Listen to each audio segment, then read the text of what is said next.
Vamos a abrir la Biblia para leer la palabra del Señor.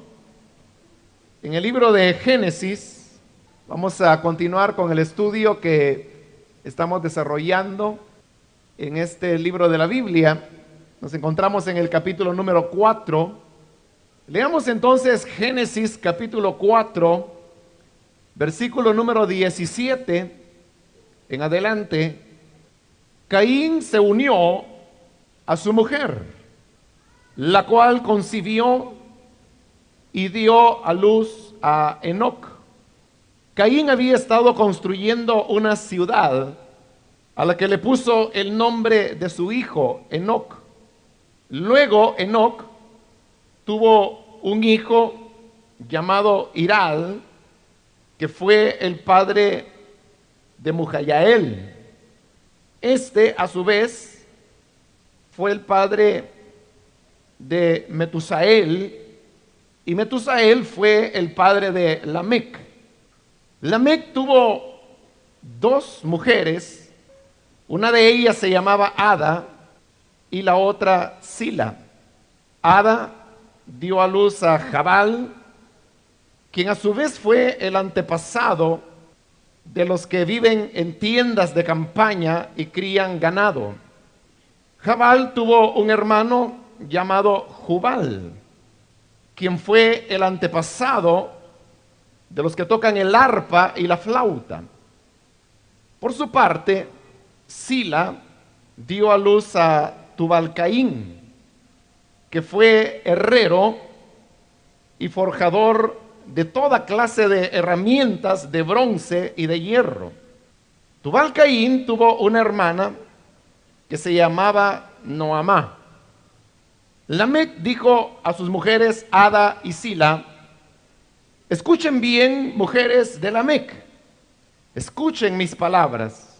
Maté a un hombre por haberme herido y a un muchacho por golpearme. Si Caín será vengado 7 veces, 77 veces será vengado Lamec.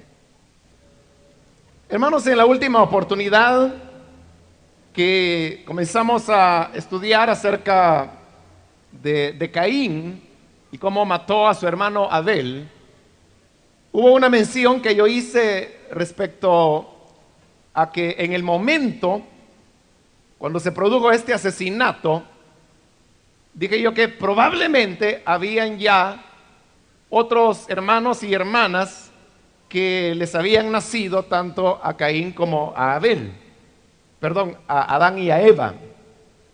Pues como lo veremos en el capítulo siguiente, que es el capítulo 5, Adán y Eva no solamente tuvieron a Caín y a Abel y luego Set, sino que dice la palabra de Dios que también les nacieron varios hijos e hijas.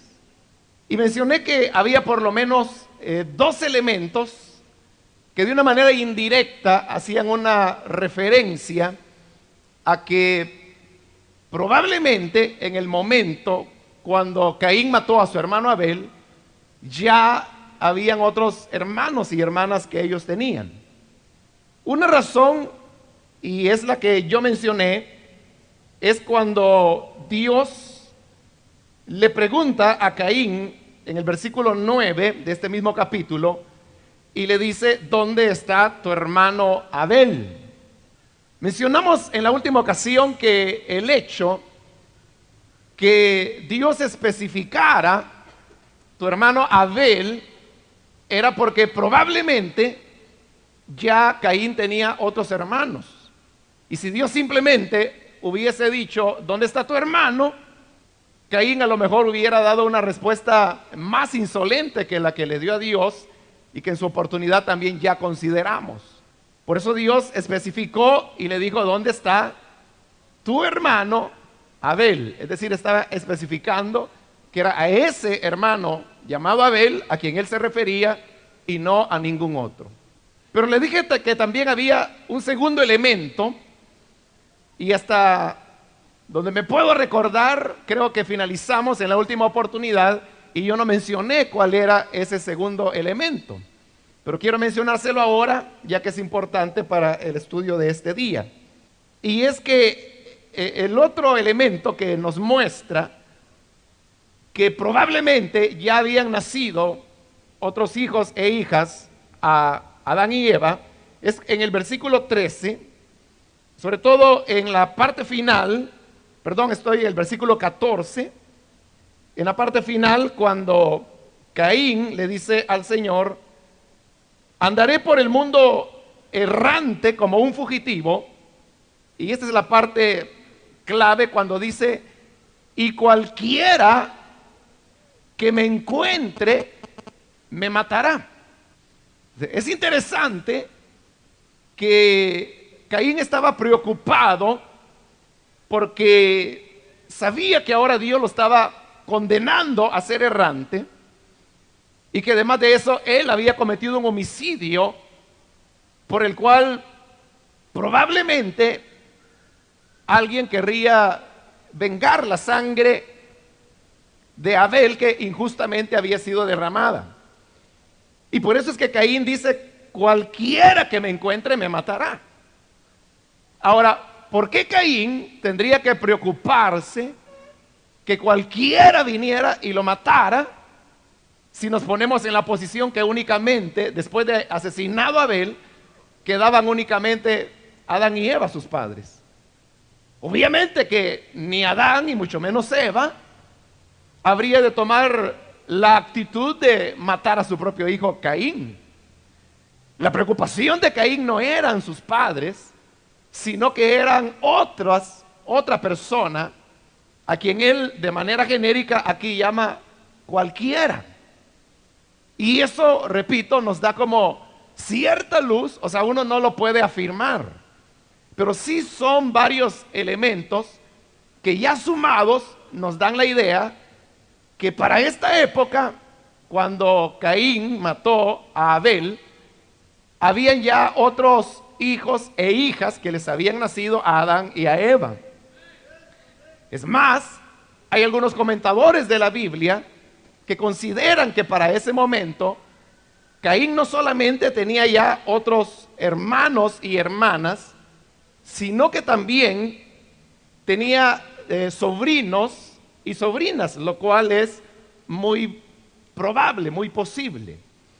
Ahora, le decía que esto es importante porque ahora llegamos al versículo 17, donde hemos iniciado la lectura, y recordará que en la última oportunidad nos quedamos en el momento cuando Caín huye hacia el oriente y él se va alejándose de sus padres y alejándose también de el lugar más próximo a Edén. Pero habiendo salido, él se fue a una región, porque recuerde que el castigo que Dios le impuso a Caín era que él sería errante sobre la tierra. Esto significa que él ya no podría vivir en un solo lugar. Y explicamos las razones por qué. Ya que Caín era un agricultor. Pero ahora Dios estaba poniendo a Caín bajo la maldición de la tierra, de manera que la tierra ya no le iba a rendir fruto. Y eso lo obligaba a él a una vida errante. Entonces Caín se fue y anduvo errante en una región que recibió el nombre de Nod, precisamente porque Nod lo que significa es errante. Pero aquí es donde llegamos al versículo 17, y entonces dice: Caín se unió a su mujer, la cual concibió y dio a luz a Enoc. Entonces, si uno sigue la lógica que nosotros tenemos hoy en día para los relatos, uno diría, bueno, y entonces, y es la pregunta que muchas personas hacen: ¿de dónde salió la mujer de Caín? Es decir, si solamente existía Adán y Eva, que eran sus padres, y luego nació Caín y luego Abel, y Caín mata a Abel, y Caín se va a la región de Nod, y dice que allí él conoció a su esposa y ella concibió y dieron a luz, o ella dio a luz al primer hijo de Caín. Entonces la gran pregunta ahí es: ¿de dónde salió la mujer de Caín? Ahora, quiero decirle que esa pregunta me la han hecho tantas veces que hace muchos años yo decidí mejor escribir la respuesta y hice una respuesta en la cual eran 2, 3 páginas aproximadamente, donde yo explicaba algo de lo que quiero transmitirle ahora. Y es que las condiciones en las cuales vivía en esta época el ser humano eran condiciones muy diferentes a las cuales nosotros vivimos ahora. En esa ocasión que yo hice eso, comencé a hacer ciertos cálculos, incluso de tipo demográfico, calculando y tomando una fecha aproximada de cuándo Caín había tomado a su mujer. Y para no hacerle larga la historia, porque le dije que son como 3 páginas y uno tiene que tener en cuenta los criterios para hacer esos cálculos demográficos, pero el hecho es que para el momento en que aquí la Biblia dice que Caín se unió a su mujer, habían ya sobre la tierra cientos de miles de mujeres, entre las cuales Caín podría haber escogido a su esposa. Ya voy a explicar eso por qué. Claro, no voy a dar la respuesta esa que yo escribí porque, repito, sería un poco largo y a la vez quizás aburrido estar hablando de cuestiones estadísticas y matemáticas. Pero bien, el hecho es que había cientos de miles de mujeres entre las cuales Caín podría haber escogido a su mujer. Ahora, pero de nuevo viene la pregunta, ¿de dónde salió toda esa gente? Entonces, el problema principal, hermanos, es un problema de interpretación. Y obviamente es un problema nuestro, no es un problema de Moisés, que es el que escribió el libro de Génesis.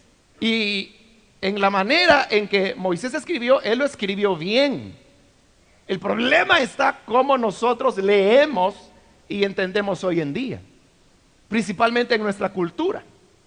En nuestra cultura, nosotros estamos acostumbrados que cuando leemos una historia, esta historia se va desarrollando de una manera lineal. Estamos acostumbrados que toda historia tiene un principio y tiene un final. Y que las historias siempre van del principio y van avanzando los sucesos en forma lineal, cronológica, una detrás de otra, hasta que se llega al final. Esa es la manera como nosotros estamos enseñados a interpretar los relatos históricos, sean a veces incluso relatos imaginarios, como por ejemplo, ¿qué le digo? Una obra de la literatura que narre la historia de algún personaje ficticio, pero aun cuando es ficticio, lleva ese elemento. Algunas veces hay autores, escritores que utilizan ciertos recursos literarios, como por ejemplo iniciar una historia por el final y luego de haber relatado el final, entonces hacen el flashback, como se le llama a ese recurso, y es que vuelve al inicio y comienza a contar la historia desde el principio hasta llegar al final. Pero note lo que estoy diciendo. Estoy diciendo que ese es un recurso literario. Es decir, no es nuestra manera de interpretar y conocer las cosas, sino que ya un recurso que se utiliza por una persona que maneja el lenguaje y está escribiendo de esa forma. Ahora, eso es nuestra cultura. Entonces, ¿qué ocurre? Que estamos leyendo un relato que tiene miles de años de antigüedad, que fue escrito por Moisés en un idioma que no es el nuestro, que perteneció a una cultura muy diferente a la nuestra, pero que además de eso, ellos también tenían su propio concepto de cómo relatar las cosas.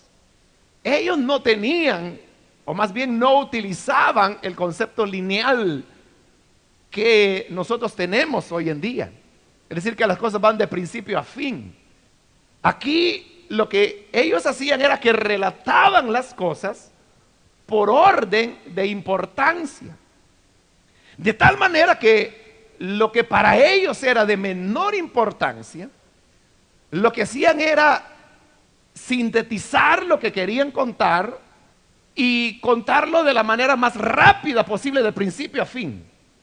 Y luego volver con lo que ellos consideraban importante y continuar con esa historia.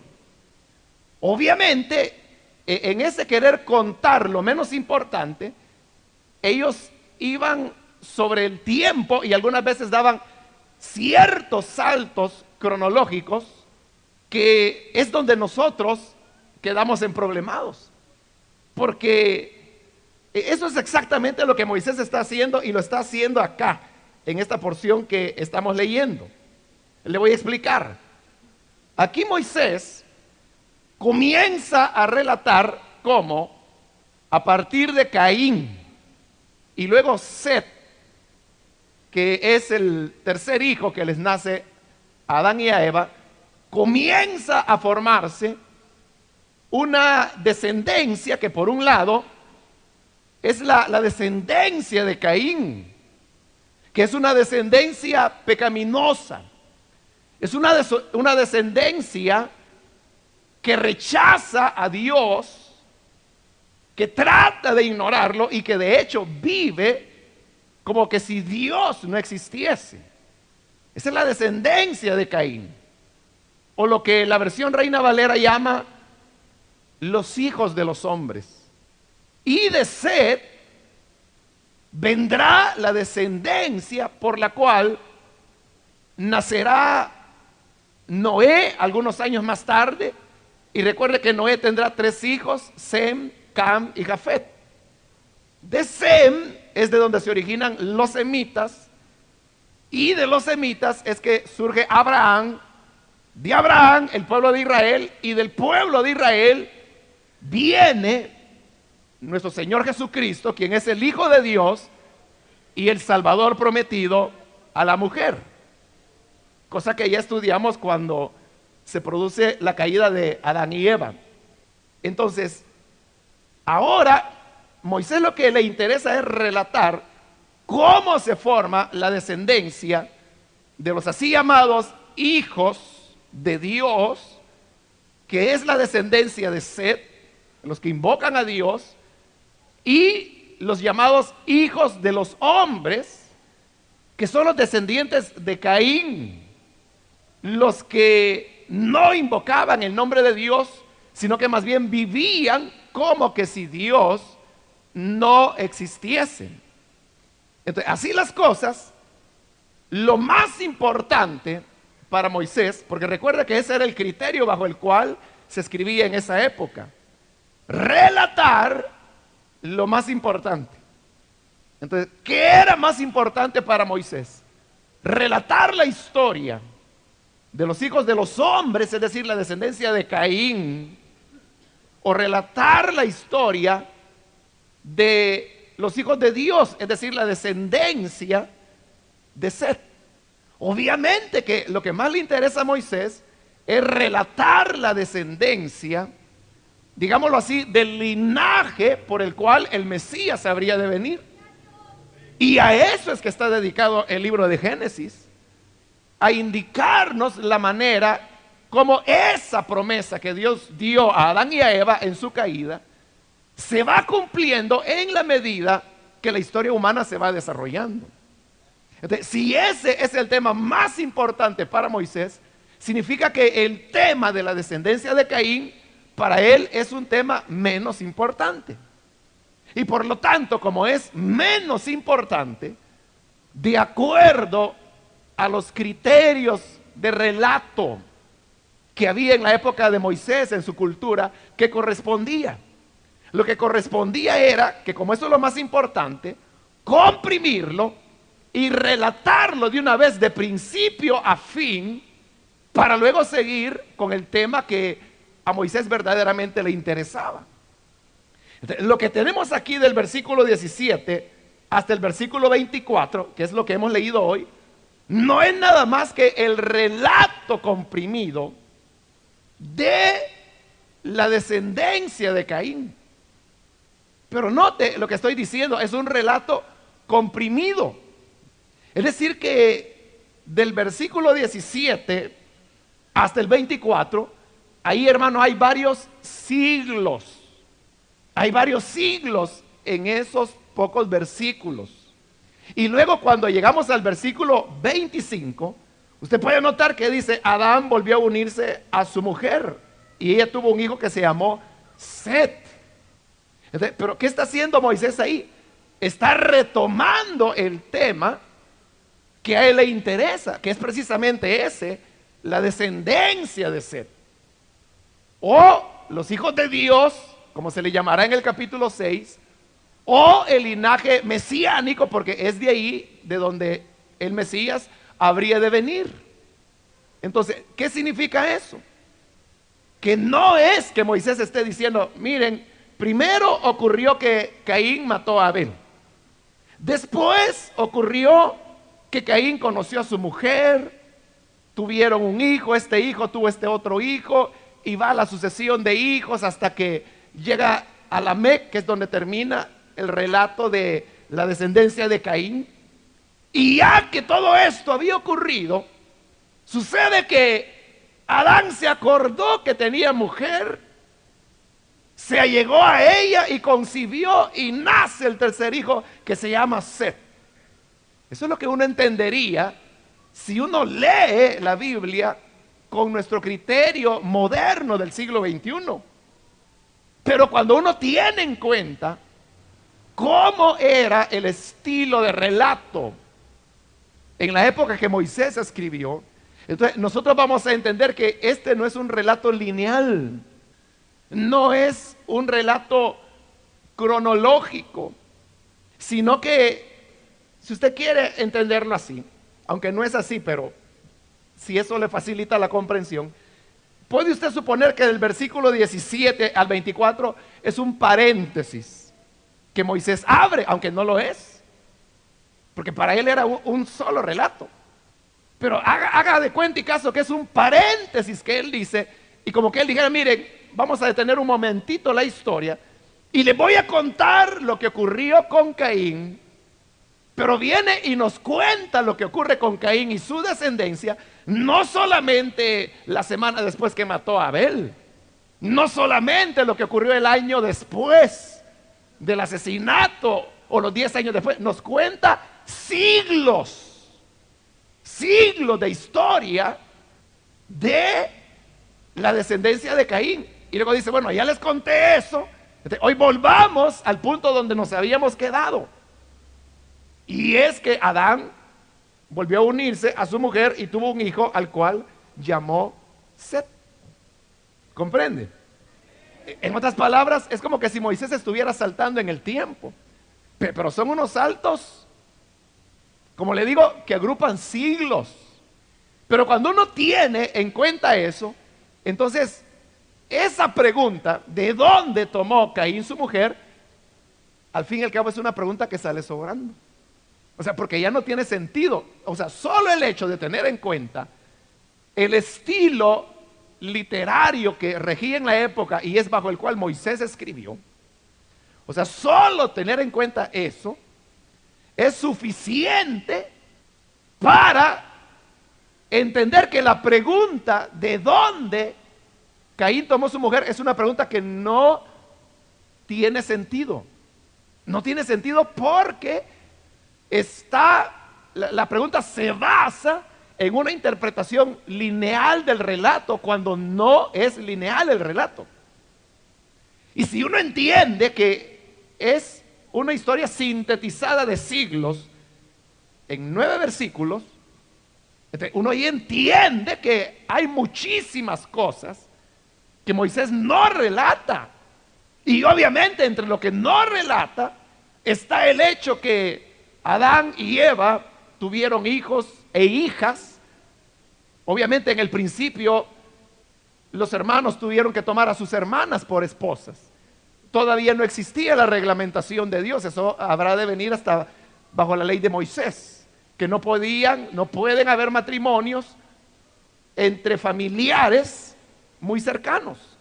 Pero en esa época no existía, era una excepción. luego comenzaron a nacer hijos de los hijos.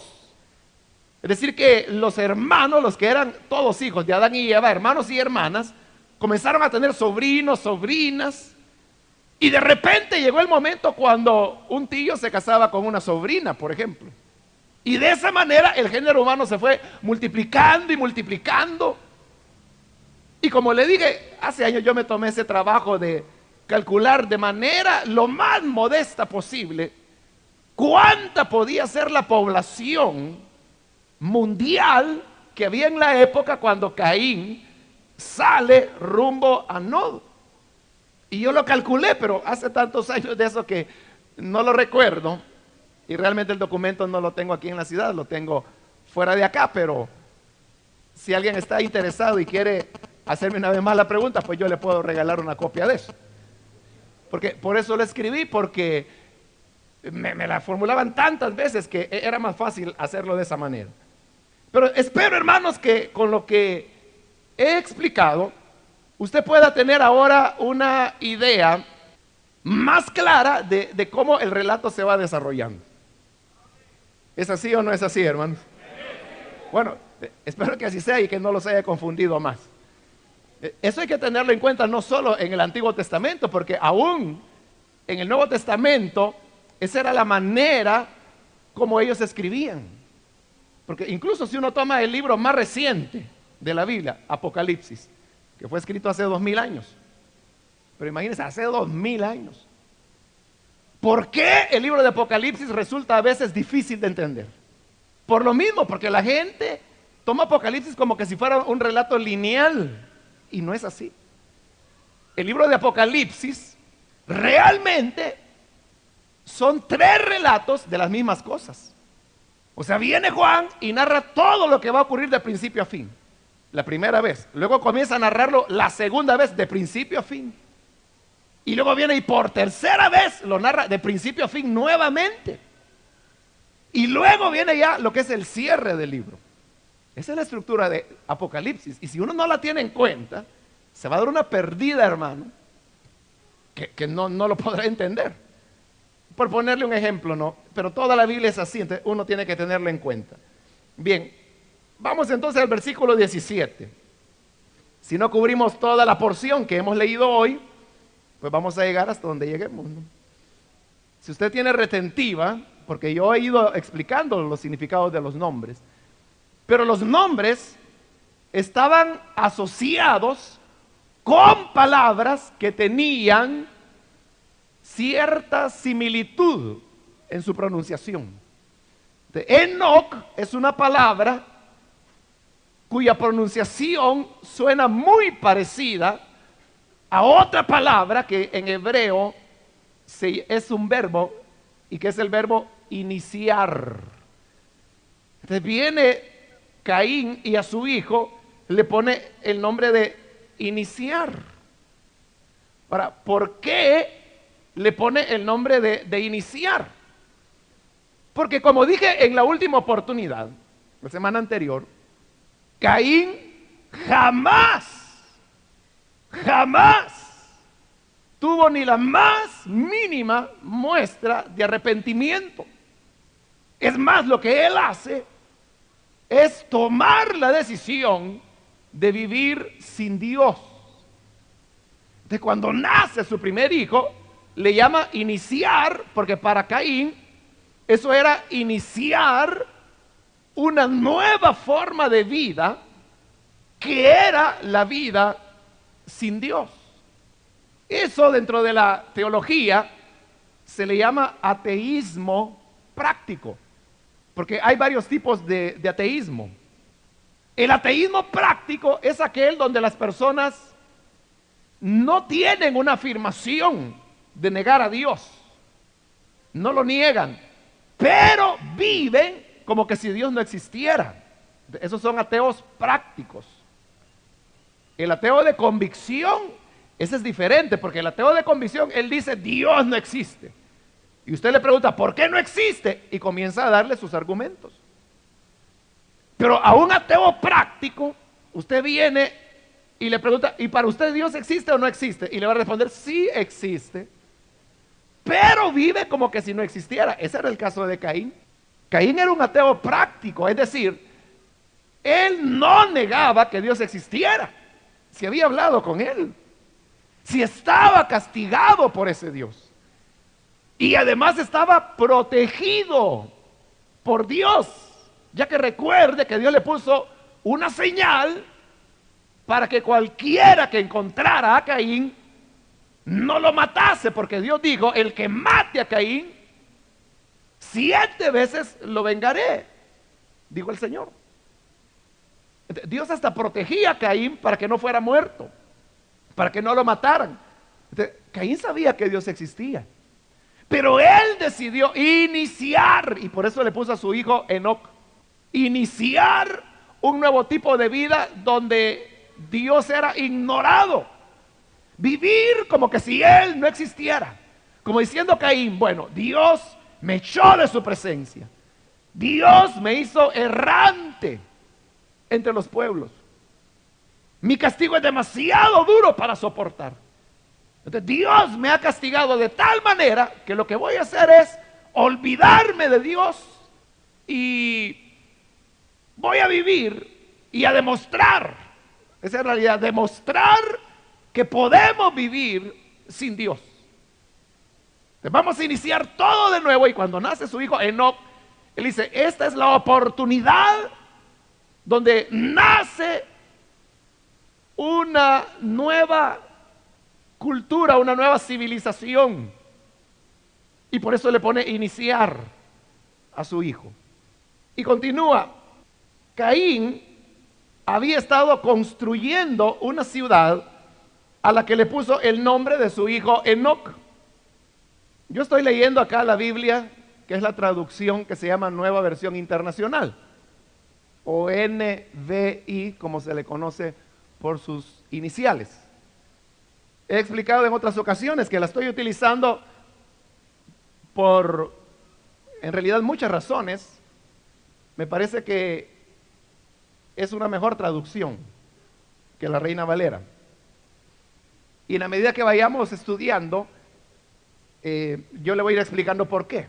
Un ejemplo lo tenemos acá, porque en la Reina Valera, que seguramente es la que usted tiene, ahí dice que Caín construyó una ciudad.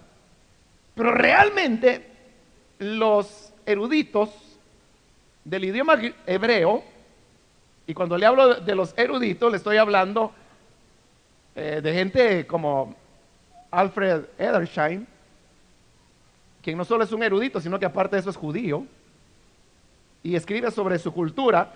Entonces, gente como esa opina que la mejor manera de traducir el tiempo verbal no era Caín construyó, como traduce la Reina Valera, sino que Caín había estado construyendo una ciudad. Esta es una mejor traducción. Explicar las razones sería una cosa muy complicada, pero es una mejor traducción esta, que la construcción de esa ciudad estaba en proceso, había estado construyendo una ciudad, dice. Ahora, cuando dice ciudad, no tenemos que entender ciudad por lo que hoy nosotros llamamos ciudad. Realmente lo que Caín estaba haciendo era una especie de un pueblo pequeño, o un cantón quizás, a eso más o menos llegaba. O sea, dentro de nuestra cultura a eso equivaldría como a un cantón. Es decir, un grupo de personas que comenzaban a vivir muy cerca los unos de los otros. Esa fue una idea de Caín. El concepto de la ciudad, de vivir juntos. Ahora, ¿por qué Caín estaba interesado en construir una ciudad? O sea, cuando dice que él había estado construyendo una ciudad, no significa que Caín se volvió albañil y la estaba construyendo literalmente, sino que lo que él había estado haciendo era motivar a personas para que decidieran vivir cada vez más cerca el uno del otro, hasta que se fueron reuniendo y se fue formando un pequeño pueblecito, digamos, o una aldea. ¿Por qué Caín quería eso? Porque Caín lo que quería era desafiar el castigo que Dios le había impuesto. Caín sabía, y lo había comprobado ya, que la tierra no le daba fruto, y su oficio era agricultor. Por eso es que él se convirtió en errante. Pero si ahora está animando a las personas para que vivan, formando una ciudad, ¿por qué era? Si el mismo Caín no podía vivir en un mismo lugar, tenía que andar errante. Porque él sabía que formando una ciudad, y veremos que esta ciudad estaba formada en buena parte por sus descendientes. Fíjese, ese es un dato interesante acerca de la pregunta de dónde tomó su mujer Caín.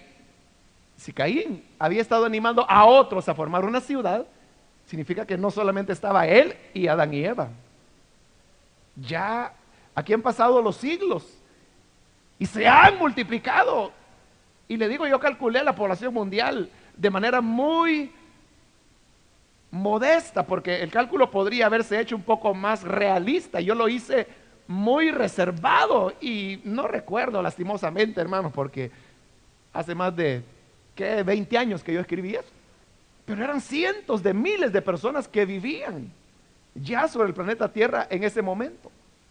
Bien, pero volviendo, la idea era que dentro de una ciudad, ahora Caín ya no tendría que andar errante, porque la ciudad que él había animado a que se formase era su idea.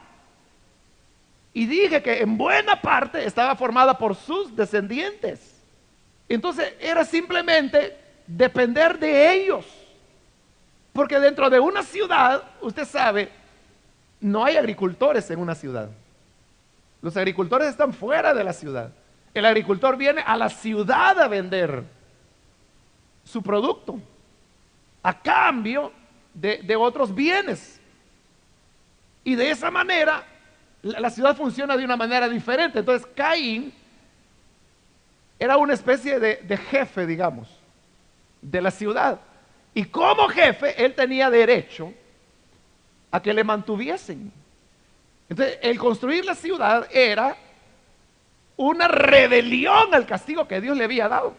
Porque Dios le dijo, serás errante. Pero ahora viene Caín y dice, ya sé cómo voy a contradecir el castigo de Dios.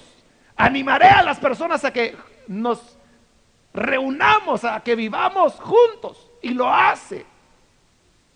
Y él es el fundador de la primera ciudad que hubo en este planeta. Ahí él ya no anduvo más errante, pues vivía de lo que la ciudad le proveía a él. Pero en los seres humanos siempre mora la maldad, la naturaleza pecaminosa. Y cuando los seres humanos se unen en grupo, estos seres humanos suman su maldad. O sea, la maldad del primero se suma a la del segundo, la segunda a la del tercero. En otras palabras, mientras más seres humanos se juntan, más maldad hay. Y por eso es que las grandes ciudades es donde más pecado hay. Una ciudad, mientras más grande es, se producen pecados que dejan corta la imaginación humana. Y por eso es que fuera de las ciudades hay pecado también, pero no con la intensidad que se da dentro de una ciudad. Usted puede leer los periódicos, hermano. Creo que uno de los principales periódicos que fue publicado el día de hoy habla precisamente de los asesinatos que hubo en las últimas 24 horas. Fueron 19, si mal no recuerdo. Pero ahí dice dónde fueron asesinados cada uno de ellos. Es en uno de los periódicos de este día. Y si usted lee, hay como los primeros 7, dice el lugar donde fue asesinado: Soyapango, Soyapango, Soyapango, Soyapango, Soyapango, Soyapango, Soyapango. Y luego pasa Mexicanos, Cuscatancingo, San Salvador, y va así. Y al final resulta que en el campo, si mal no recuerdo, es solamente un asesinato de un señor de 77 años, en Morazán me parece. Todos los demás son de la gran ciudad. Ahí tiene usted un ejemplo, y eso lo puede ver a cada día.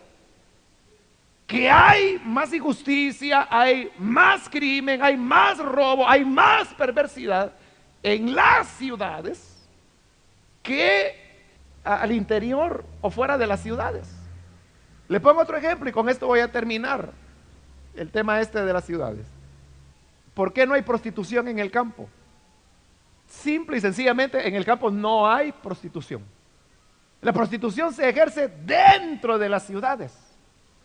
Uno puede preguntarse, bueno, mucha de la prostitución que se ejerce, yo diría casi toda, es por razones económicas.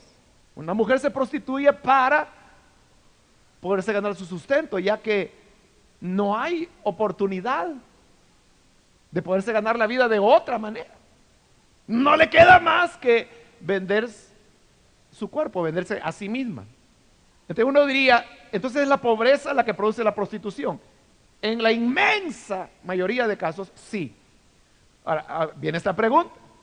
¿Dónde es mayor la pobreza? ¿En la ciudad o en el campo? En el campo es mayor. Hay más pobreza, pero no hay prostitución. ¿Por qué? Porque no hay el nivel de maldad de la ciudad.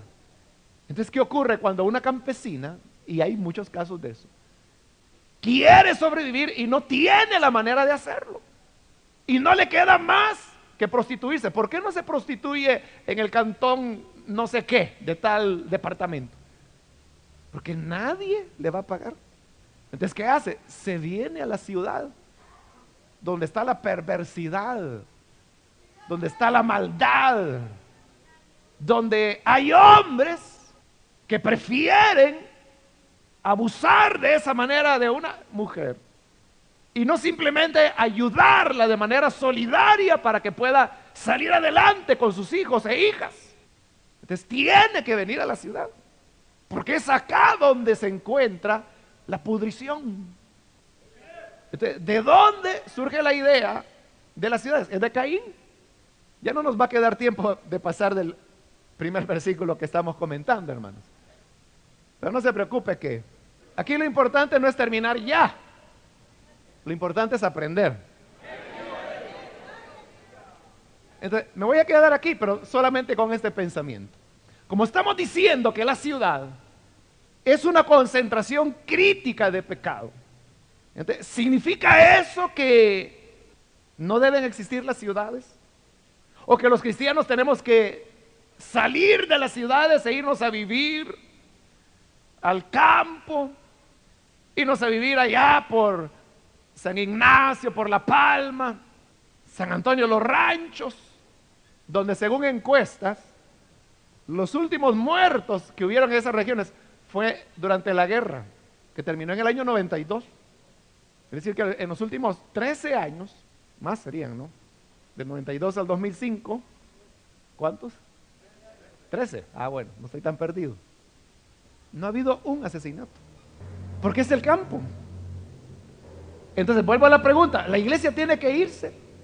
Es lo contrario, porque donde abunda el pecado, ahí es donde la gracia de Dios tiene que sobreabundar. Y por ello es que la iglesia debe estar inserta dentro de la ciudad, porque la iglesia tiene una misión, y es una misión que debe realizarse. Como lo dijo el Señor Jesús, no es el sano el que necesita el médico, es el enfermo. Y la iglesia es la que tiene la medicina para el pecado del mundo. Por lo tanto, nuestra responsabilidad es estar donde vive la gente.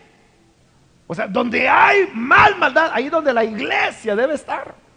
Donde venden drogas, donde son comunidades, donde la gente vive apiñada. Y que en una casita muy pequeña, a veces viven 2, 3 familias ahí. De tal manera que en una barranca donde hay 300, 400 viviendas, pueden vivir 4,000, 5,000 personas. Ahí donde hay violencia, ahí donde hay maltrato a la mujer, ahí donde hay abuso sexual contra los niños y las niñas, ahí donde hay venta de droga, ahí donde hay homosexualidad, ahí donde hay prostitución, ahí es donde la iglesia debe estar para alumbrar con la luz que Cristo le ha dado, para ser luz del mundo, sal de la tierra.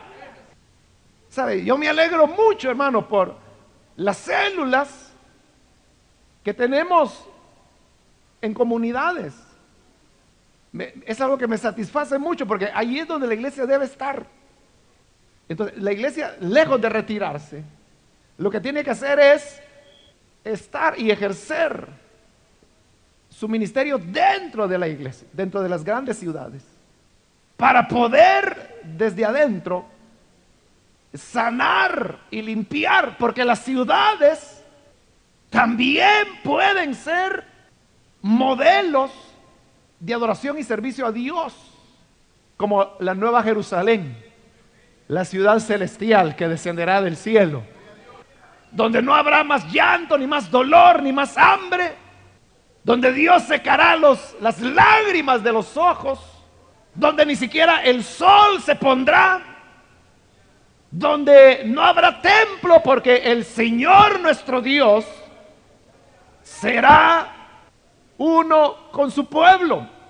Entonces, vamos hacia ese ideal, vamos hacia esa nueva Jerusalén, hacia esa nueva ciudad de Dios. Pero mientras vamos hacia allá, debemos cumplir la responsabilidad que Dios nos ha dejado en este invento de Caín, que se llama la gran ciudad. Con eso en mente, hermanos, cada uno de nosotros reflexionemos sobre la importancia que la luz brille en medio de las tinieblas y que vayamos multiplicando las células de tal manera que vayamos penetrando la ciudad para llevar la medicina del evangelio donde más se necesita. Vamos a orar, vamos a cerrar nuestros ojos.